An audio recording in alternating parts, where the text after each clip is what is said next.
ओव्हिस kitchen या चॅनलमध्ये तुमचे स्वागत आहे. तर आज आपण सिलेंडर संपल्या किंवा मग सिलेंडर घरामध्ये आणल्यानंतर हे काम तुम्हा सगळ्यांनाच करायचं आहे.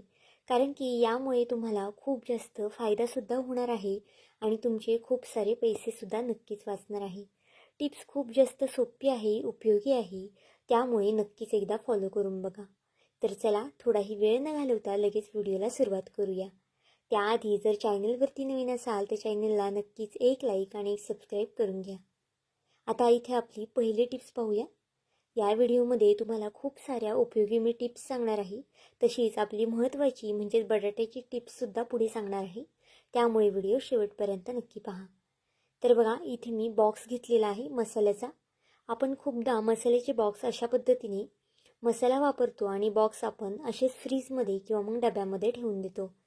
त्यामुळे काय होतं, मसाल्यातले जे पुडे असतात त्यातला मसालासुद्धा सांडला जातो किंवा मग मसाल्याचा वाससुद्धा निघून जातो. अजिबातच असं होऊ नये त्यासाठी इथे मी तुम्हाला अगदी उपयोगी अशी टिप्स सांगणार आहे. खरं तर सगळ्याच टिप्स खूप जास्त उपयोगी आणि महत्त्वाच्या आहेत.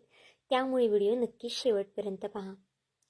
तर बघा व्हिडिओ दाखवते त्या पद्धतीने बॉक्स अशा पद्धतीने फोल्ड करायचा आहे बघा. अगदी सहज फोल्ड होतो. फक्त अर्धा मिनटं लागणार आहे, म्हणजेच 30 सेकंदसुद्धा लागणार नाही तुम्हाला हा बॉक्स फोल्ड करायला. तर बघा अगदी छान असा पॅक झालेला आहे. तुम्ही जर नेहमी अशा पद्धतीने बॉक्स पॅक केले ना तर फ्रीजमध्ये किंवा मग डब्यामध्ये मसाला सांडणारसुद्धा नाही आणि त्याचा वाससुद्धा जाणार नाही. आणि जर तुम्ही फ्रीजमध्ये मसाल्याचे बॉक्स ठेवत असाल तर ते दिसायलासुद्धा छान दिसतील. तर बघा अगदी छान असा बॉक्स पॅक झालेला आहे.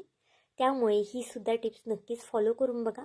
आणि तुम्हाला व्हिडिओ थोडा जरी आवडला असेल तर नक्कीच व्हिडिओला एक लाईक आणि एक सबस्क्राईब नक्कीच करून घ्या. तसाच माझा हा व्हिडिओ तुम्ही कुठून पाहत आहात हे सुद्धा मला कमेंट करून सांगायला विसरू नका. तर बघा आता आपली पुढची टिप्स पाहूया. आता खूपदा काय होतं, आपण पितांबरीने भांडी वगैरे घासतो, पितळेची किंवा मग तांब्याची वगैरे. काही काहींना पितळेची भांडी घासताना हातसुद्धा दुखतात किंवा मग हातामध्ये काळे डाग पडतात किंवा मग ॲलर्जीसुद्धा असते पावडरची.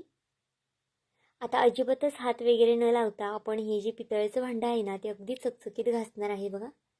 आता व्हिडिओमध्ये थोडंसं तुम्हाला दिसत नसेल, थोडंसं चुकून व्हिडिओ खाली झालेला आहे. तर बघा पण इथे दाखवते मी. अशा पद्धतीने कांदा कट करायचा आहे आणि कांद्याला पुढच्या बाजूने पितांबरी लावून घ्यायची आहे आणि छान असं रफ करायचं आहे भांड्यावरती. अगदी छान अशी भांडी निघतात. कांद्यामुळे सुद्धा अगदी चकचकीत भांडी निघतात. कधी कधी जर घरातली पितांबरी वगैरे संपलेली असेल ना तर तुम्ही अशा पद्धतीने कांद्याचा नुसता वापर केला तरी सुद्धा चालणार आहे. यामुळे छान अशी भांडी चकचकीत निघतात. अजिबातच जास्त जोर वगैरे लावायची गरज पडत नाही आणि हाताची सुद्धा गरज पडत नाही. फक्त कांद्याने हलकंसं असं आपल्याला रफ करून घ्यायची आहे. देवाची भांडी असो किंवा मग इतर पितळेची कोणतीही भांडी तुम्ही या पद्धतीने घासू शकता. अगदी सहज निघली जातात बघा. तुम्ही इथे पाहू शकता, फक्त हलक्या हाताने मी इथे रफ करत आहे तरीसुद्धा जी भांडी आहेत ना ती अगदी चकचकीत निघत आहे. आता अशाच पद्धतीने सगळं मी तांब्याचं जे भांडं आहे ना आपलं गडू, तो कांद्याने अशा पद्धतीने रफ करून घेते आणि स्वच्छ पाण्याने धुवून घेणार आहे. तर बघा अगदी छान असं रगडून आपल्याला काढायचं आहे. जर तुम्ही थोडा जरी जोर लावला ना तरीसुद्धा भांडं अगदी छान चकचकीत निघेल. तर इथे पाहू शकता मी भांडं धुवून घेतलेलं आहे छान आणि अजिबातच हात वगैरे न लावता आपलं जे पितांबरीचं भांडं आहे ना ते अगदी चकचकीत निघलं जातं. अशाच पद्धतीने तुम्ही आतली बाजूसुद्धा क्लीन करू शकता. आता इथे मी आतली बाजू क्लीन केलेली नाही, पण तुम्ही अशाच पद्धतीने कांद्याचा वापर करून ना आतली बाजूसुद्धा क्लीन करू शकता. जर घरामधली पितांबरी जर संपली असेल, नुसता कांदा तुम्ही भांड्यावरती रगडला ना तरीसुद्धा भांडी छान निघली जातात. तर चला आपली पुढची टिप्स पाहूया. आपली जी पुढची महत्त्वाची टिप्स आहे ना तीसुद्धा इथे मी तुम्हाला सांगणार आहे बटाट्याची. त्यामुळे व्हिडिओ शेवटपर्यंत पहा. कारण की फक्त एका बटाट्याच्या कमालीने आपला खूप सारा गॅस किंवा खूप सारे पैसे वाचणार आहे. त्यामुळे व्हिडिओ शेवटपर्यंत पहा. तर आता बघा आपली जी पुढची टिप्स आहे ना ती पाहून घेऊया. कधी कधी गॅसचे बर्नर कधी कधी ब्लॉक वगैरे होतात किंवा मग त्यामध्ये काही कचरा वगैरे जाऊन बसतो. त्यामुळे गॅससुद्धा अगदी स्लो चालतो आणि व्यवस्थित चालतसुद्धा नाही आणि आपलं कामसुद्धा लवकर होत नाही. तर त्यासाठी इथे अगदी उपयोगी अशी टिप्स सांगणार आहे बघा. जे बर्नर आहे ना ते आपल्याला काढून घ्यायचं आहे सुरुवातीला आणि अशा पद्धतीने उलटं करून बघायचं आहे.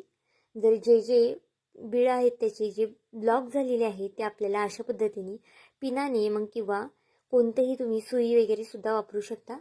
त्याने हे जे ब्लॉक आहेत ना ते काढू शकता. बघा व्हिडिओत दाखवते त्या पद्धतीने अगदी अशा पद्धतीने तुम्ही जे ब्लॉक वगैरे झालेले आहेत ना बिळ ते तुम्ही अगदी क्लीन करू शकता.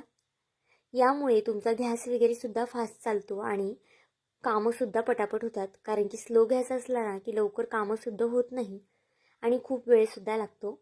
त्यामुळे नक्कीच एकदा ही सुद्धा टिप्स फॉलो करून बघा. तुम्ही एकदा किंवा महिन्यातून एकदा ते दोनदा ही टिप्स केली ना तरीसुद्धा तुम्हाला याचा फायदाच होणार आहे. तर चला आपली पुढची टिप्स पाहूया.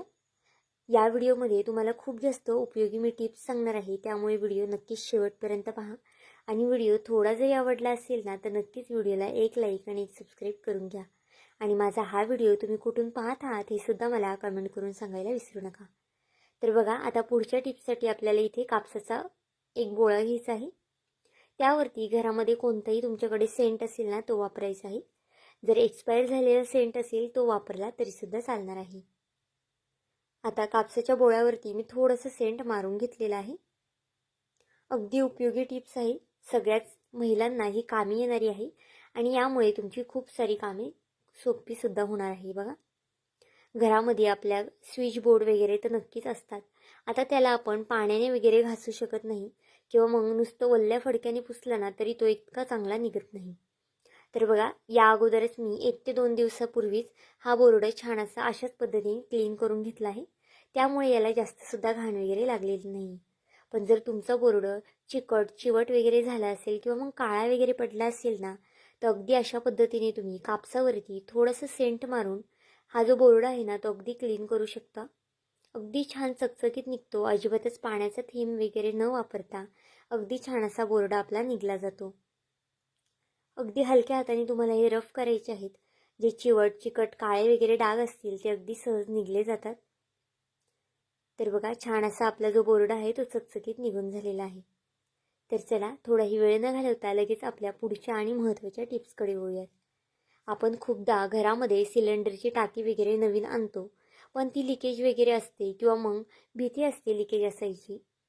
आपण कधी कधी पाणी वगैरे टाकून सुद्धा चेक करतो, पण इतकं व्यवस्थित काही काही लोकांना कळत नाही. तर अगदी थोडंसं जरी लिकेज असेल ना तरीसुद्धा आपल्याला इथे कळणार आहे फक्त एका बटाट्याच्या साह्याने. बघा त्यासाठी अगदी छोटासा बटाटा घ्यायचा आहे. आता इथे थोडासा मोठा बटाटा आहे माझ्याकडे, पण जर तुमच्याकडे यापेक्षा सुद्धा लहान बटाटा असेल ना तरीसुद्धा चालणार आहे. बटाटा इथे आपल्याला धुवून वगैरे घ्यायचा नाही, तसंच बटाटा आपल्याला इथे कट करून घ्यायचा आहे. टिप्स खूप जास्त महत्त्वाची आहे, उपयोगी आहे, त्यामुळे नक्कीच फॉलो करून पहा. खूप जास्त फायदासुद्धा होणार आहे आणि तुमची खूप जास्त पैसेसुद्धा वाचणार आहे या टिप्समुळे. तर बघा इथे बटाट्याचे मी 2 भाग करून घेतलेले आहेत. अर्धा बटाटा तुम्ही नंतर भाजीला वगैरे सुद्धा वापरू शकता. आता सुरुवातीला तरी आपल्याला इथे अर्ध्याच बटाट्याचा वापर करायचा आहे. आता जी गॅसची टाकी आहे ना त्याचं जे वरचं रेग्युलेटर असतं ना ते आपल्याला काढून घ्यायचं आहे. किंवा मग जर तुम्ही नवीन टाकी आणली असेल ना तर त्याचं जे प्लास्टिक वगैरे असतं ना ते तुम्हाला इथे काढून घ्यायचं आहे. बघा आता ही माझी जुनी टाकी आहे, त्याचा मी तुम्हाला इथे उपयोग करून दाखवणार आहे. तर बघा इथे रेग्युलेटर आता मी काढून घेतलेला आहे. जर वरती वगैरे कागद असेल ना तर तो तुम्ही कागद काढून घ्या. आता जो बटाटा आपण चिरून घेतला होता ना तो अशा पद्धतीने आपल्याला ठेवून घ्यायचा आहे. फक्त 5 मिनिटासाठी हा बटाटा ठेवून घ्यायचा आहे. जर गॅस थोडा जरी लिकेज होत असेल ना तर बटाट्याचा रंग अगदी काळसर किंवा मग निळसर होतो. तर बघा एक 5 ते 6 मिनिटासाठी इथे मी ठेवून घेतलेला आहे. पण ही टाकी मी वापरते आणि अजिबातच लिकेज वगैरे नाही ना, त्यामुळे बटाटा जसून तसा आहे. पण जर तुमची टाकी थोडी जरी लिकेज असेल ना तरी बटाट्याचा रंग लगेच बदलतो. आता बटाट्याच्या ऐवजी तुम्ही इथे कांदा किंवा मग अद्रक वगैरे सुद्धा वापरू शकता ही टिप्स फॉलो करण्यासाठी. तर बघा अशा पद्धतीने तुम्ही अगदी सहज तुम्हाला कळू शकणार आहे की टाकी लिकेज आहे की नाही. त्यामुळे नक्कीच एकदा ही टिप्स फॉलो करून बघा. तर आजच्या ह्या सगळ्याच टिप्स तुम्हाला कशा वाटल्या मला हे कमेंट करून नक्की सांगा. आणि चॅनलवरती नवीन असाल तर चॅनलला एक लाईक आणि सबस्क्राईब करायला विसरू नका.